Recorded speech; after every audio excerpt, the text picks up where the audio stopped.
Hello everyone, welcome to episode 2 of Getting to Know PGPEM program. Today we have with us Professor Ojha and I am going to ask him a few questions about the program and his experience as a faculty for this program. Thank you so much, sir, for joining us today. To get us started, could you briefly tell us about your journey in IIMB and as a faculty with PGPEM program? Yeah, I joined IIMB in '96, and I have had a long career with IIMB. PGPM, then called PGSEM, was launched in 1998, and I was on the original committee that designed this program. I was a junior member. I didn't have much of a say, but I participated from the very beginning. It was initially a 3-year program. Then it was modified into a 2.5-year program. And then much later, when it became PGPEM, which that committee also I headed, it became a 2-year program open to industry beyond the software industry. And today, in its current form, it is tracking the diversity of industry in and around Bangalore. And since we have gone beyond IT and software, it's open to all. The original program was sponsored by Wipro, Sask and Oracle, and later on Infosys and Motorola also joined in. In its current avatar, we stand on our own feet. It's a mature program and people come to it and benefit from it. So it's been a very, very long journey and you've pretty much seen PGPM evolve from its nascency to now. Yeah. So I've chaired this program 3 times actually. Once on a regular basis where I was formally appointed chair of the program, and then 2 other times I had to fill in for people who had some personal issues and they had to leave the role. So I followed it for a long time. I was also the chair when we took the program to Chennai, although that adventure did not last too long. It was not sustainable, but yeah, I've been involved right from the beginning, and at every stage, the modifications, the changes, I'm quite familiar with. As a faculty member, I have been teaching this program from the very first batch, and I continue to teach, except for a 4 or 5 year break where another colleague used to teach the PGPM. So I'm very familiar with the PGPM, the evolution right from the very beginning. Sir, you spoke about the evolution of this program. Could you shed some light about how it turned from PGSEM to PGPEM? Okay, and this program has, as I said, initially set up for the software industry, and we set it up equivalent to the PGP program in terms of number of credits. And we needed to design the program for over 3 years such that the credit requirements, which is 96 credits of the PGP, could be covered in the PGSEM. And the calendar suggested that if they do certain number of courses per term, it will take 3 years. We designed it for 3 years. Very early, we realized that although the students came in very enthusiastic about the program, after 1 year, there was a loss of energy. After the second year, there was a significant loss of energy. And the third year looked like a burden. So we reduced it very quickly. I think in the third cycle, we reduced it to 2.5 years and tried to make that 2.5, the last term project-based, etc., etc. So the need to come to campus and all would be reduced. Okay. But as people's lives became busier, travel within Bangalore became more difficult. Even that last 6 months for a lot of people was, and so we had some incidences of people dropping out of the program because in those days they had to go to client side, this, that, and so we had some incomplete people who could not complete the program. That was one data point. The other data point is the industry around Bangalore had diversified. So it was no more software industry. We were getting inquiries from other industries that why don't we do the program? So putting these 2 main themes together, we said that, okay, since 2.5 years is too much, 2 years is a good thing, and open it up to other industry. And so rather than benchmark it with the 96 credits of the PGP, certain things had happened, and so we benchmarked it with the EPGP. The EPGP has 72 credits and PGPEM has 72 credits. So getting to broad approval, etc., was easy because it was equivalent to the EPGP, and it also met the needs of the participants that they could get an MBA in a shorter duration. So without sort of, within quotes, diluting the requirements, we've kind of, rather than do all the course credits that are required for PGP, which is targeted at much more junior people, we designed a program of 72 credits, which for people with work experience. And in terms of credits, it's equivalent to the EPGP. And dropping the S has allowed us to invite other people. Although for a long time, even after we dropped the S, IT industry still dominated the cohort that came into the class. Although now I think we are very, very diverse. That's a very, very interesting perspective, sir. Thank you so much. Sir, from your perspective as a faculty, having taught across programs in IIM Bangalore, what makes the PGPEM program unique compared to the other programs? Yeah, it's, two things stand out which make PGPEM distinct from the others. One is sort of unlike the PGP, the PGPM is targeted towards a more experienced cohort. And so the course has been designed for people with experience. So some of the credits have been dropped, which are essential for the PGP and not for the PGPM. The PGP cohort is much younger with no experience or very small amount of experience when they come in. And so the pedagogy, the coursework, etc., is designed for them separately. The PGPM is experience. Now, the second distinction is we have, as I said earlier, EPGP in terms of credit requirements, it's like the EPGP, but the EPGP quit their job and they come here, they're full time. The PGPM continues to work. And so that's these two, the work experience and the continuing to work makes this PGPM distinctive and unique.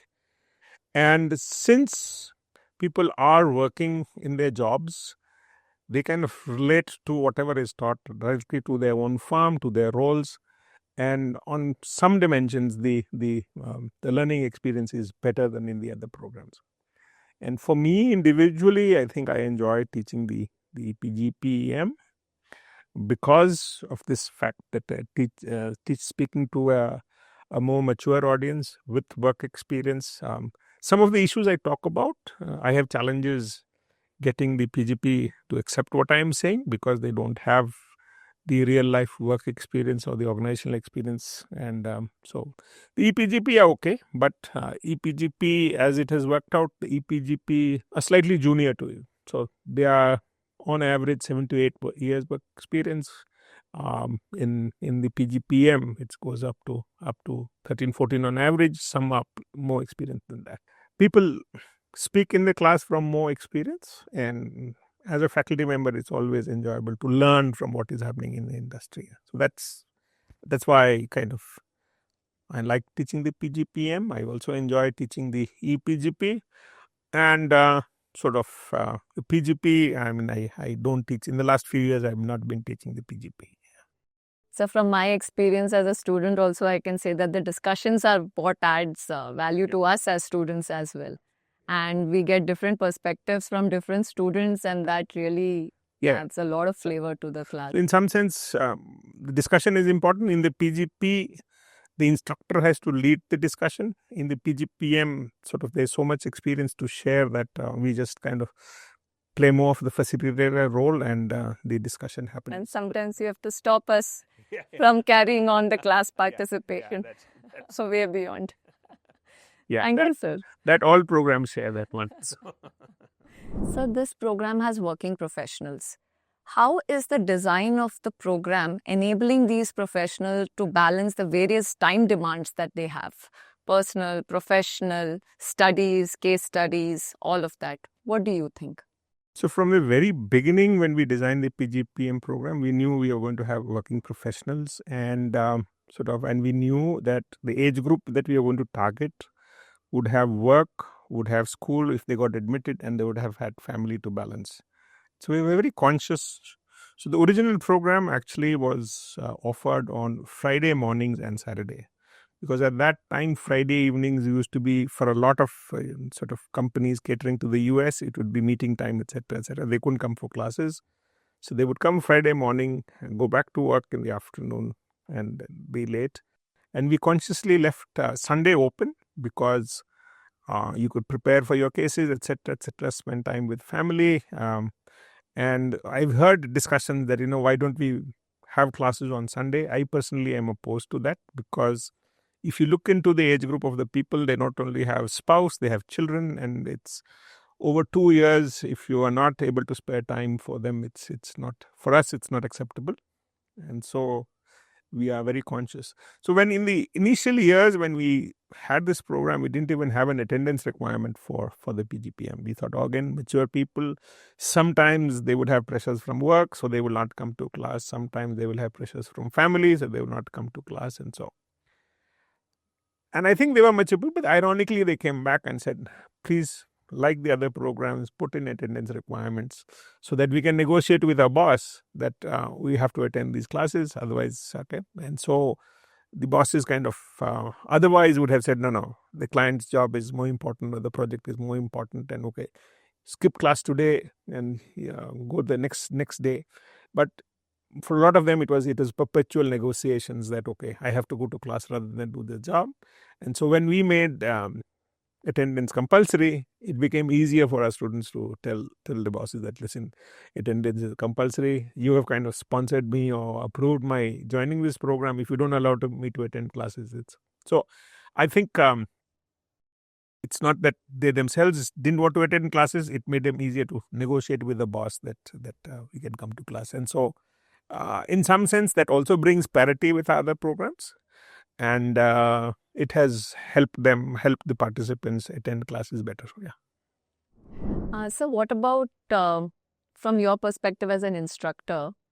Are PGPM students able to also contribute to the program as much while balancing all of these requirements of personal, professional? The quality is still high of PGPM. Yeah, the quality is high. Listen, there's another one. I mean, again, people can keep having debates about what quality means. And of course, as the PGP students, in terms of, since they are straight out of college or reasonably out of college, some of the numerical skills, quantitative skills, they are sharper.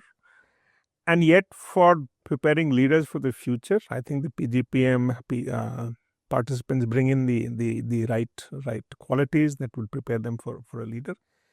The kind of, for me, the course I teach, I mean, it's a no-brainer.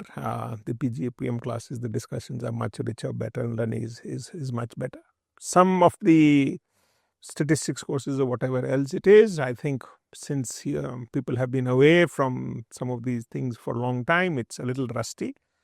It's not a quality issue. It's just, as an instructor, we recognize that if you have been away from certain quantitative skills or tools for some time, it will be rusty, and we adjust to that. So it's I think, but from my perspective, preparing people for senior roles or leadership roles, I think that's not a deficiency at all. We focus on the softer skills, communication skills, leadership skills, and I think PGPM participants are about as good as anyone in the other programs. Thank you, Professor. The attendance tidbit was very interesting. We did not know that this had come into the evolution of the program. Sir, can you tell us a little bit about the faculty involvement and their role in shaping the learning experience of the students in the PGPM program? I mean, at IIM, faculty exercise a lot of choice in the program that they teach. Okay, so there's no compulsion to teach in a program. We have certain teaching commitments to meet, and we choose how we meet those commitments. And so for any program, a faculty member who chooses to teach in the PGPM or the PGP or PGP is committed to that program, and they kind of select the program in which they think that they can make the most impact on the students. So this applies to across programs. So a lot of us have chosen to chosen the PGPM program, as we believe that based on our own personal interests and what we get feedback we get from participants, etc., we are making a real difference here. So I I'm sure that my colleagues who teach in the PGP are committed to the PGP, just like I am committed to the PGPM.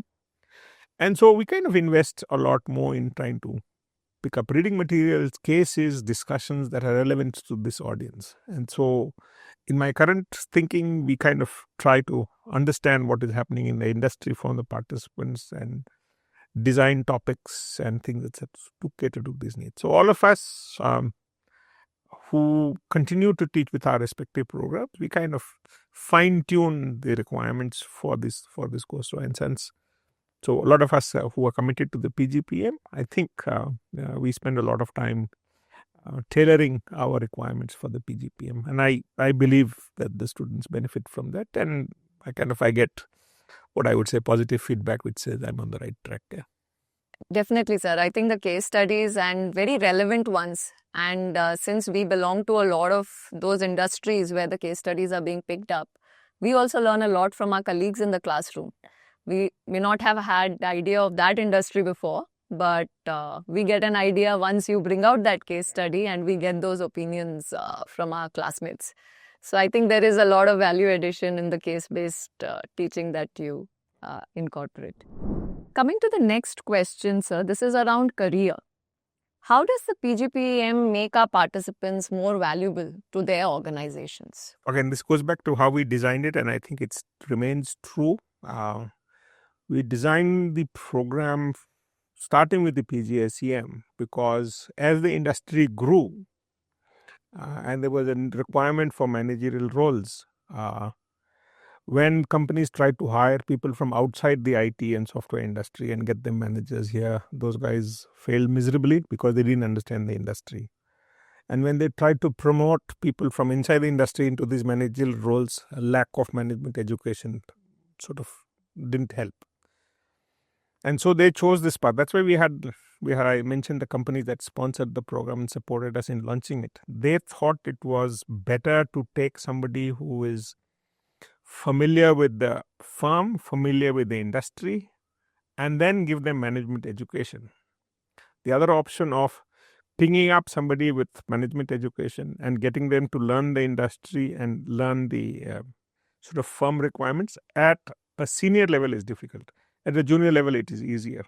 And so since the PGPM was designed for senior level roles, we made an argument. I think most of the industry bought the argument that it's better to take somebody who's well-versed with the firm, well-versed with the industry, and then top it up with management education so that they can take up leadership roles. So the program makes for the individual informs their career better because it helps them take their functional and technical skills and add that management layer to make them suitable for the leadership role.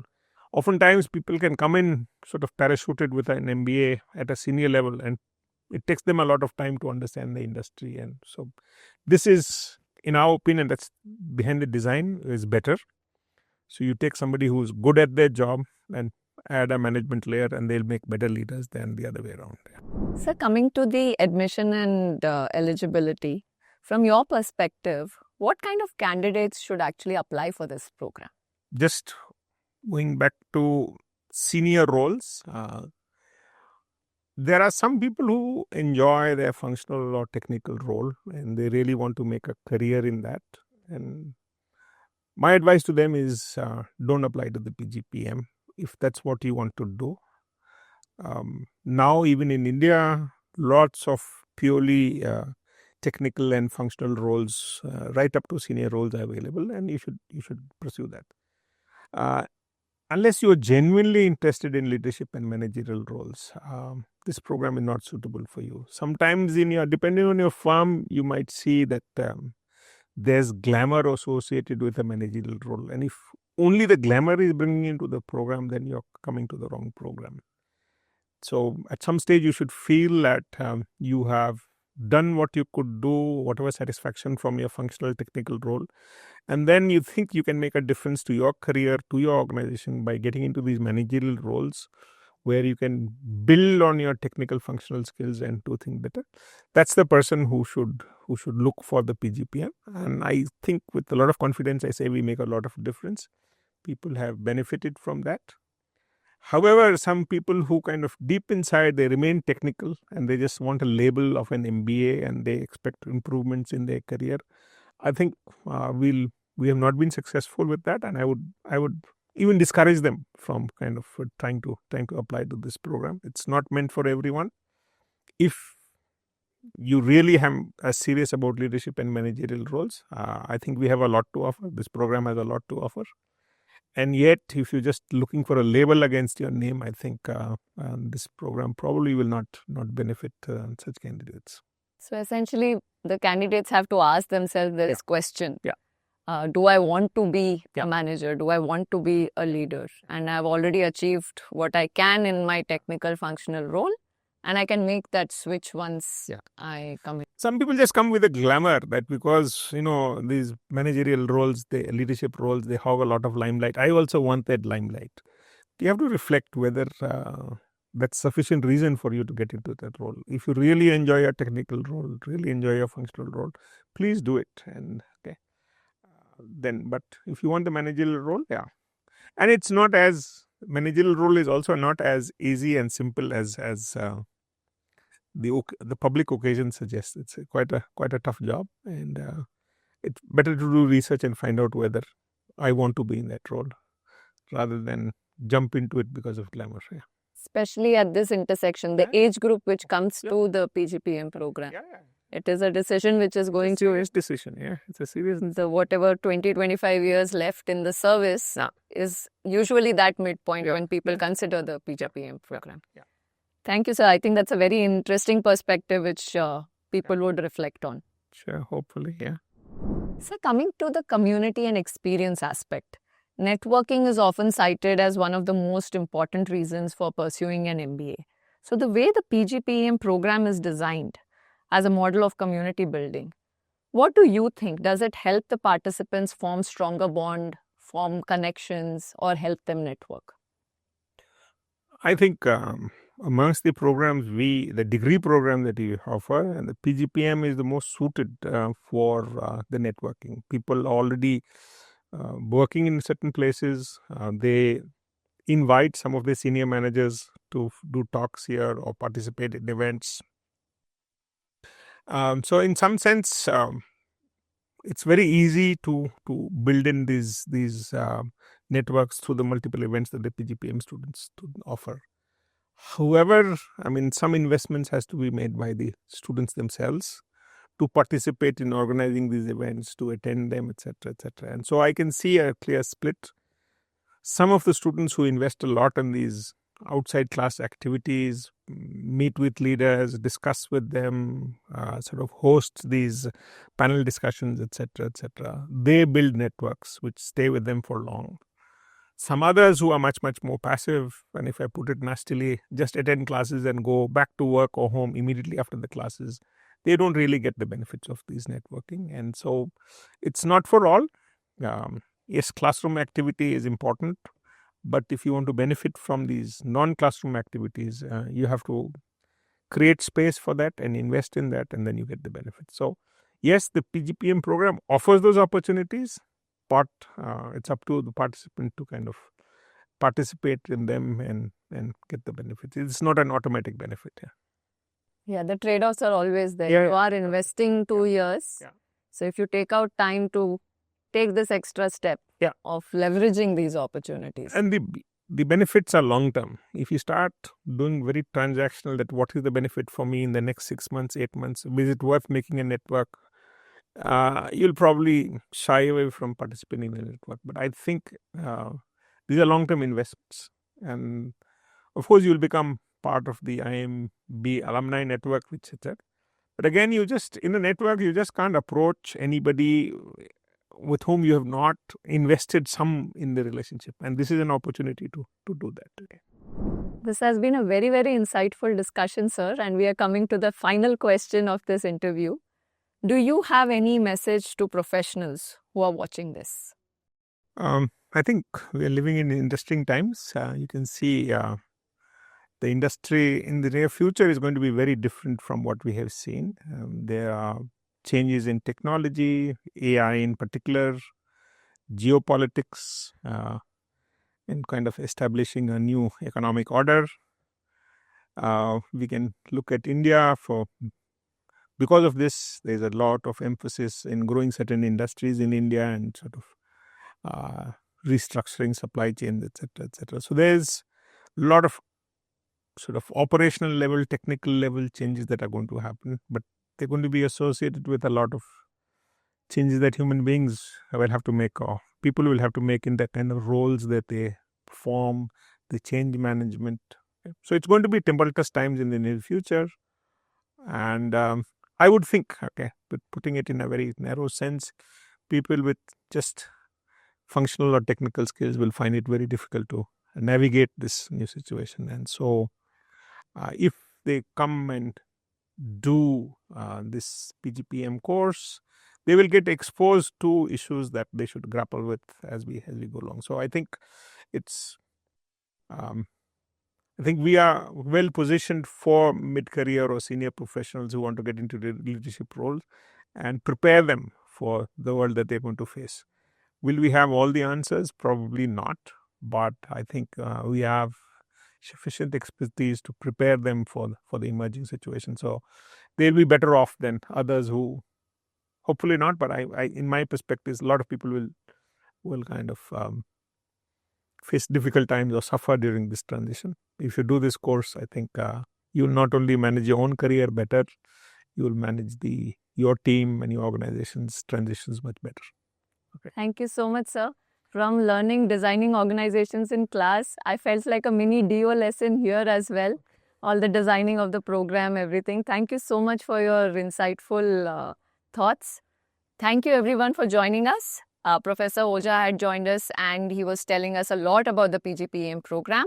Stay tuned for more episodes where you come to know more about the PGPEM program at IIM Bangalore. Thank you. See you again.